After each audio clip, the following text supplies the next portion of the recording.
পূর্ব আফ্রিকার দেশ তানজানিয়ার উত্তর অঞ্চলে লেক আয়াসির এলাকার আশেপাশে বাস করে হাদজা জনগোষ্ঠী। পৃথিবীতে বসতকারী সবচেয়ে আদিম উপজাতি। হাজার বছর আগের মতো তারা ধনুক এবং তীর দিয়ে খাবার শিকার করে বেঁচে আছে। এখানে প্রতিটা ঝোপের আড়ালে আছে হাইরাক্স, হরিণ এবং ভয়ঙ্কর প্রাণী। তারা এইগুলো শিকার করে বেঁচে থাকে।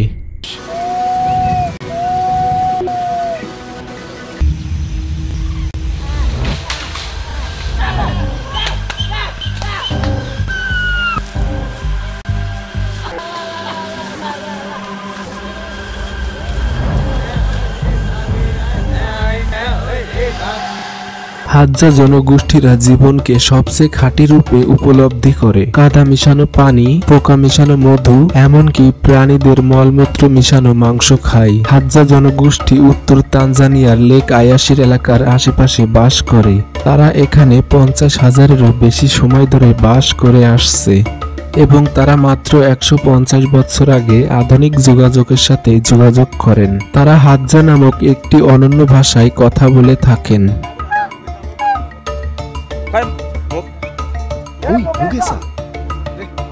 এখানে কিছু যুবক শিকারে যাওয়ার জন্য তীর তৈরি করছে এবং মেরামত করছে। তাদের প্রত্যেকেরই তীর আলাদা আলাদা বিভিন্ন রকমের নকশায় সাজানো এবং কে শিকার করেছে সেটি তাদের তীর দেখে বোঝা যায়। এছাড়াও বাতাসে তীর স্থির রাখার জন্য তারা পাখির পালক ব্যবহার করে। তারা সকাল হওয়ার আগেই কুকুর নিয়ে শিকার করতে বের হয়ে যায়। তারা সকলেই প্রস্তুতি নিচ্ছে। এখানে শিকারী কুকুর রয়েছে, সবগুলো সতর্ক অবস্থায়। শিকারীরা ছুরি, ধনুক, বিষাক্ত এবং অবিষাক্ত তীর বহন করছেন।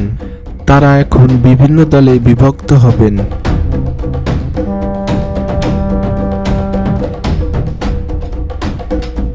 এভাবেই তারা পানি খায়। তারা এই কাদাযুক্ত পুকুর থেকে এভাবেই পানি খায়। প্রথমে তারা একটি ফু দেয়, তারপর পানি পান করে। এটা পরিষ্কার কিনা এ নিয়ে তারা মাথা ঘামায় না। তারা একটি কাঠবিড়ালি দেখেছে এবং শিকার করার জন্য সবাই একত্র হচ্ছে।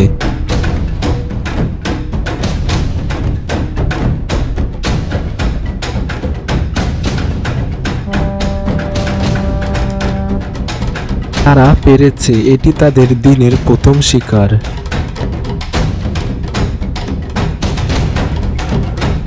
কুকুরগুলো এখান থেকে ঘ্রাণ পেয়েছে, তাই তারা ঘাস দিয়ে আটকে দিচ্ছে।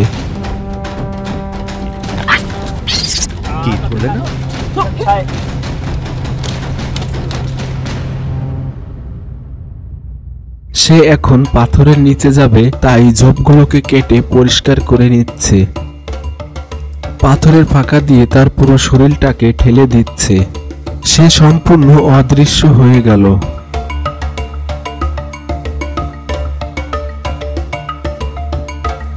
সে এবং তার কুকুরগুলো এক প্রান্ত থেকে অন্য প্রান্তে অনুসন্ধান করছে। তারা এই পাথরের নিচে আরো একটি হাইরাক্সকে তীর মেরেছে।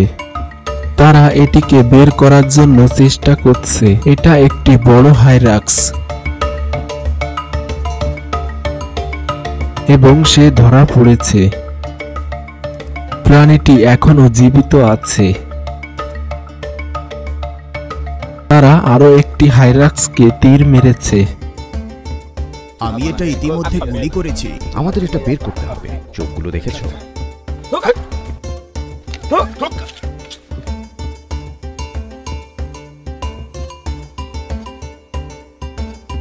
এরা এভাবে কাঁদে,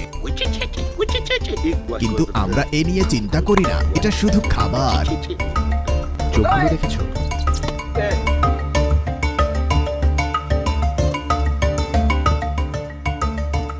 হাতের তালুর মাধ্যমে সে 1 মিনিটেরও কম সময়ে আগুন জ্বালিয়ে নিল।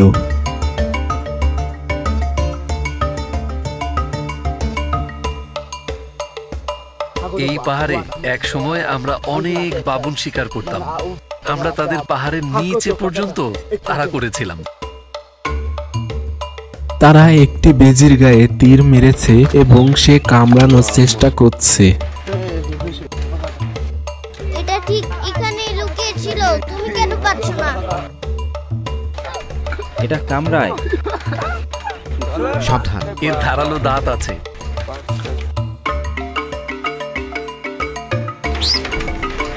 এটা কামড়ায়। আমি তোমাকে ধরতে পারবো না মনে করেছিলে, এখন কি হয়েছে?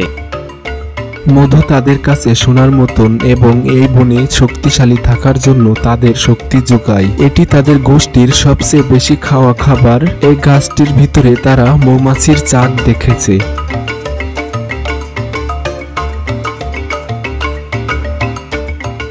সে এখন লাঠির মাধ্যমে উপরে উঠবে।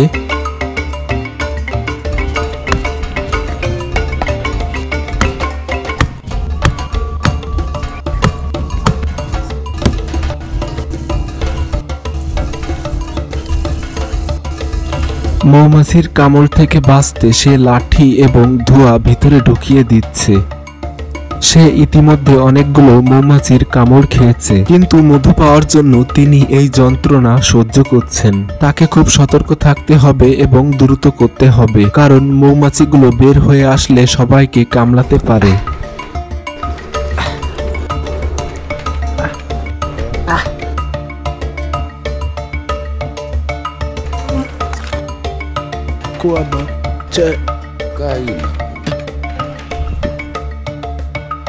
এটি তাদের শুধু খাবার নয়, এটি তাদের মুদ্রা। তারা এই মধুর বিনিময়ে সরঞ্জাম, কাচের মণি, ভুট্টা এবং টায়ারের জুতা পেয়ে থাকে। তারা টাকা ব্যবহার করা বোঝে না, তারা গুনতেও পারে না।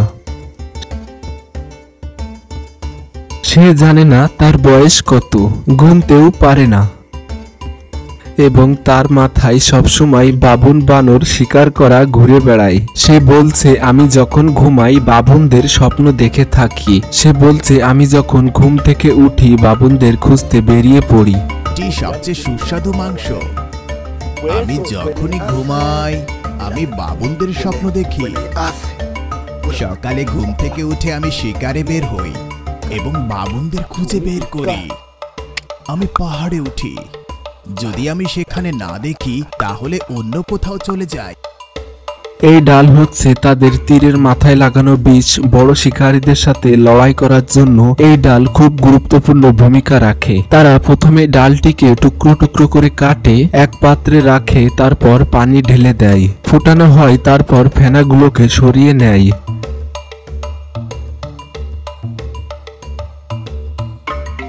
টুকরোগুলোকে বের করার পর ঘন হয়ে যাওয়া পর্যন্ত ফোটাতে থাকে।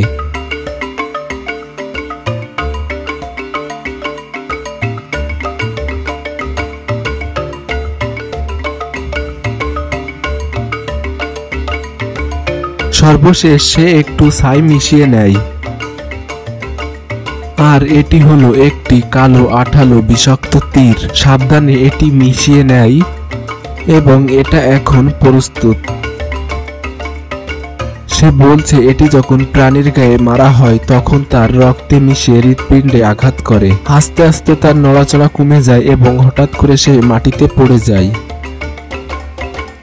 যখন পুরুষরা মাংস এবং মধু খুঁজতে বের হয় তখন মহিলারা শাক সবজি খুঁজতে বের হয়। সে একটি জংলি আলু খুঁজে পেয়েছে।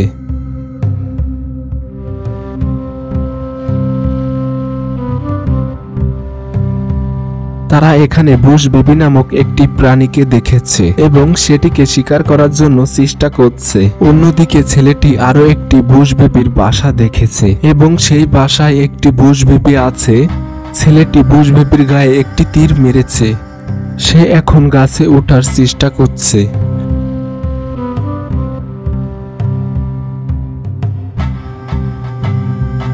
লেজ ধরে ফেলেছে।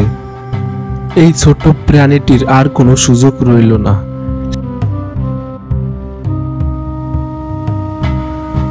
সে এখনো বেঁচে আছে।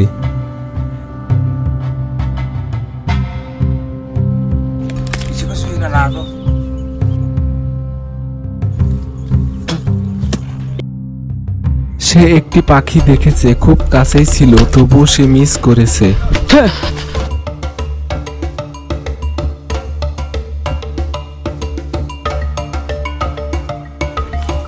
কিন্তু তৃতীয় চেষ্টায় সে পাখিটির গায়ে একটি তীর লাগিয়েছে।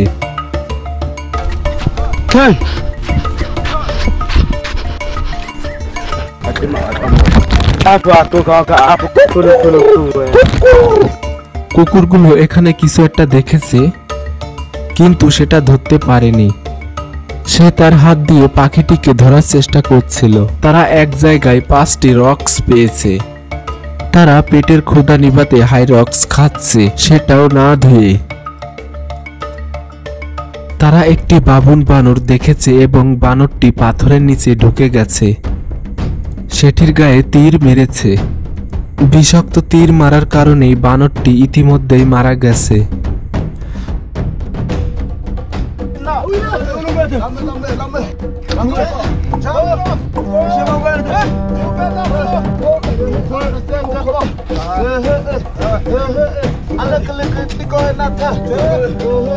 বানরটি তাদের বাসায় নিয়ে যাচ্ছে এবং বানরটিকে তারা আজকে বিশেষ দিন হিসেবে খাবে।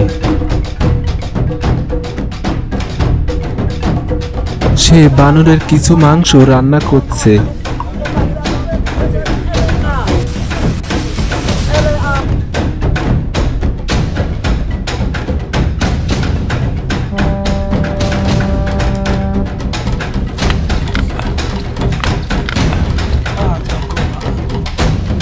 প্রতিটি হাজ্জায় প্রায় 30 জন করে সদস্য থাকে। তাদের গড় আয়ু 32 বছর এবং এখানে শিশুদের মৃত্যুর হার অনেক বেশি। একজন হাজ্জা মহিলা 4 থেকে 5টি সন্তানের জন্ম দেয়, বেঁচে থাকে মাত্র 2-1 জন।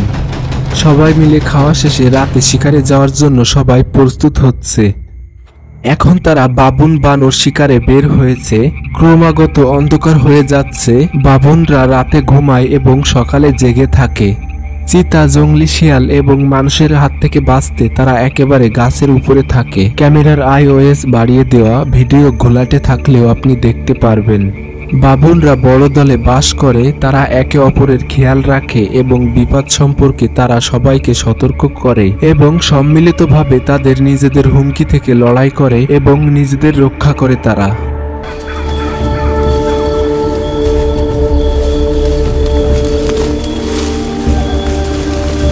এখানে একটি বাবুন দেখেছে, কিন্তু সেটা চলে গেছে।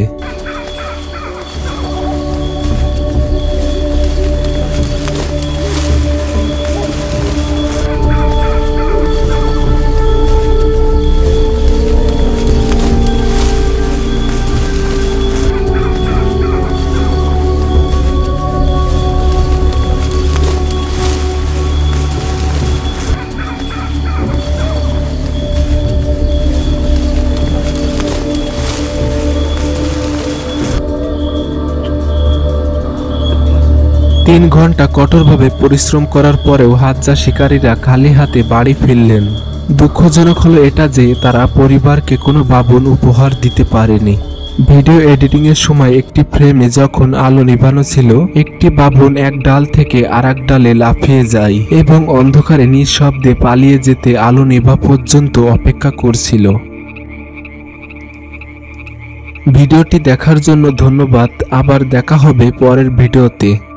বিদায়, ভালো থাকুন, ধন্যবাদ।